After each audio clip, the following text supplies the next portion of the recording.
Well, hello everyone. And welcome back to our channel. Welcome back to the channel, everyone, where I'm gonna share some stuff that I've been wrestling with. Actually, I didn't even know that I was wrestling with this until Tori read me a comment from a recent video where Tori shared an open letter that she had written. If you guys haven't seen that, there'll be a link up here to go check it out next.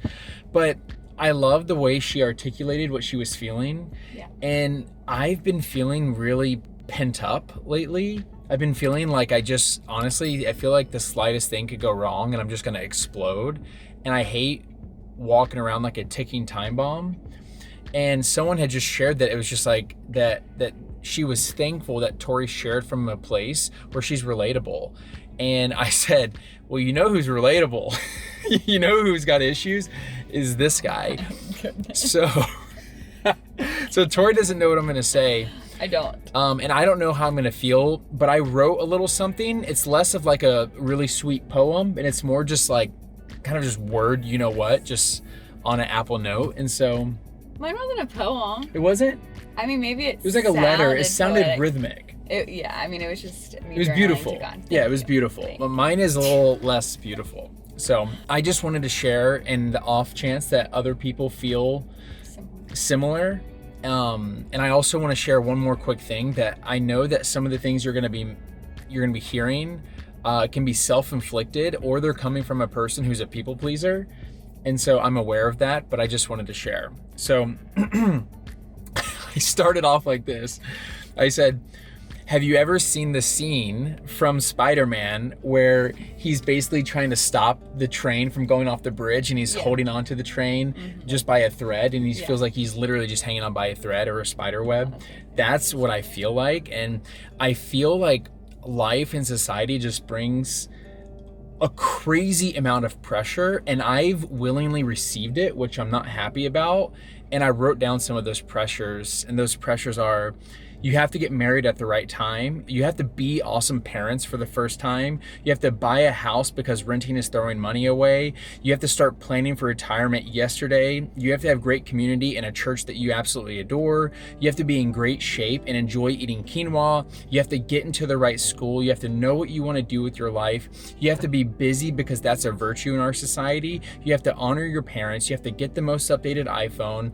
You have to know what everyone is up to via social media. You have to grow your income year over year. You have to respond to every text because we don't want to offend people. And it's just too much. And I could go on and on and on about, I feel like I'm like a kettle who's like ready to scream because I'm boiling over. And I just feel like there's too much pressure on me, and it's pressure that I'm putting on myself.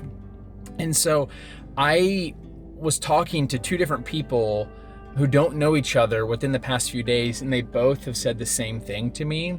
They both have said, Chad, you need to show yourself some grace. And the first person who said it, I'm like, okay, yeah, I'm aware of that. But then I literally just went on about my day. When the second person mentioned it, I actually chewed on it a little bit, and I said to myself, I was like, Lord, if you are trying to tell me something, like, because you know I don't enjoy being like this around my family. I don't enjoy feeling like I'm just constantly frustrated with where I'm at in life or what I'm doing with life. And maybe I do need to breathe and show myself some grace. And so I continued writing on this. I don't quite know what it looks like for me to show myself grace, but I'll tell you what it's not going to look like. It's not going to look like me speaking hate or negativity over myself if I can't keep up with society's desires or standards for me. It's not going to be me walking around the house constantly bitter because I'm not where I want to be. It's not going to be me failing to smile when I see my wife and my child because I'm internally unhappy. It's not going to be me finding peace and comfort in the things of this world because I can find peace and comfort in the Prince of Peace and the ultimate comforter. And so I don't know who else is feeling overwhelmed with life and feeling like there's an infinite to-do list every single day just to get it right because you want to do the right thing. Even like too much of a good thing is a bad thing, and I'm experiencing that in my life because it's not like I'm going about my life trying to do bad things. Yeah. I'm almost trying to do too much of the good thing. I really do just want to embrace just like giving my burdens to him. That's what scripture says. You know, all ye who are heavy laden Is that what it Heavy is? Heavy laden? How is it? All What's those it? who are weary and heavy laden, come to me and I will give you rest. Yeah. And so I think I'm excited to actually pursue some of that rest. So yeah, that's all I had to say. No, that's so good. I feel like a lot of people probably feel the same way in different avenues and different ways. There were so many comments in that video about being in your 20s and just feeling the pressure of having to have it all figured out already. And I don't think any of us ever actually fully come to figuring it out on this side of heaven. And I think there's power in sharing when you're still in the test before it becomes a testimony, and inviting people into that process with you. So anyways, babe, I think it was powerful what you shared. Yeah, it's very real. It's very real because I feel like a lot of us kind of just want to avoid doing bad things in life, but we've kind of failed to see that our desire for good things, like my previous idolization of marriage, or my desire to provide for my family, or whatever that may be, those things with the wrong posture can be a bad thing. Yeah. And so that's something that I know in my head, but I don't know in my heart. And that's something that I really do need to get a grip on, because I feel like I'm functioning, but I don't feel like I'm thriving.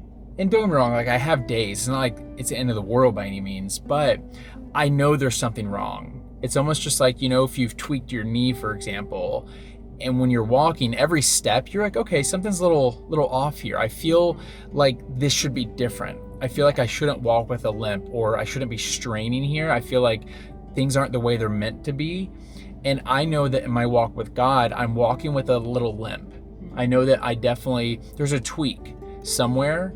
And I think it's boiled down to me just living under the pressure that life freely offers us. And I'm not blaming life, I'm blaming myself for choosing to play ball with it, choosing to play the game. And so definitely something I want to unpack. But Tori and I love, not the hardships, but we love being able to open up about them with you all, because you all are likely going through similar things. And it lets you know that we're not alone in this. And it gives us people to connect with and to compare notes with. This is one big online community that started in 2019, but it really came about in 2020. Yeah. And so when a lot of us were needing that community. So I'm excited that it's still that way. Yeah, we love you guys. We hope this encouraged you. Love you. See you in the next video. Bye-bye.